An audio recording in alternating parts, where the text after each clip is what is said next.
On February 22nd, the Fulton County Library System proudly hosted the acclaimed author S.A. Cosby, known for his gripping storytelling, thought-provoking narratives.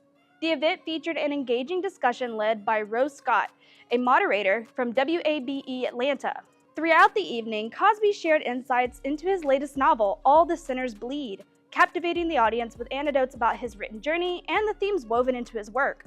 The atmosphere was charged with excitement as attendees absorbed the rich conversation and had the opportunity to gain a deeper understanding of Cosby's literary contributions. For me, it's always about the character first.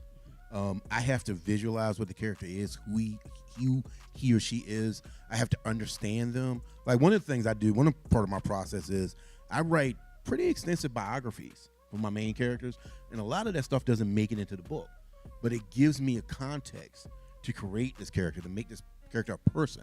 So like, for instance, All Sinners Bleed. There's a scene in there, and it's just not a spoiler. There's a scene in there where Titus discovers a body in a cornfield. And he goes to examine the body, a corn snake comes out of the body's mouth.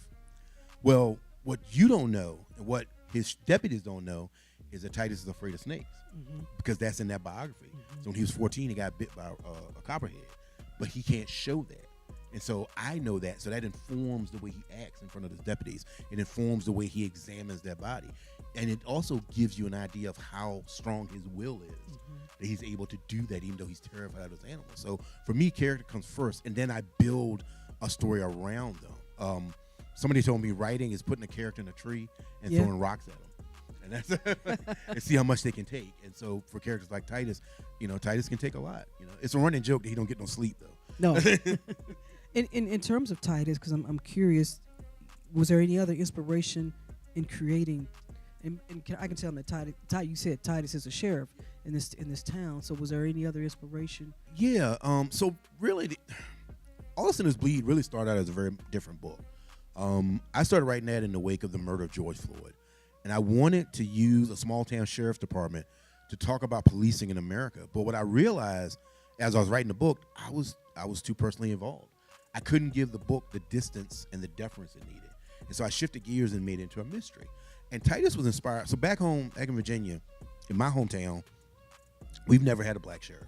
But the next county over has had two. And they're the only two in the history of Virginia. And they're 15 years apart.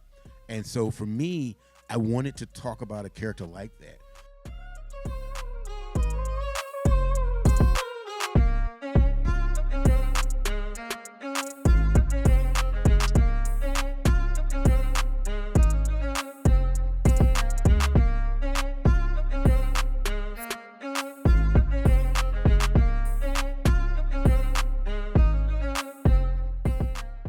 For those who missed the chance to experience the event, don't worry. You can watch the entire program on our official YouTube channel to relive the insightful discussions and engaging moments.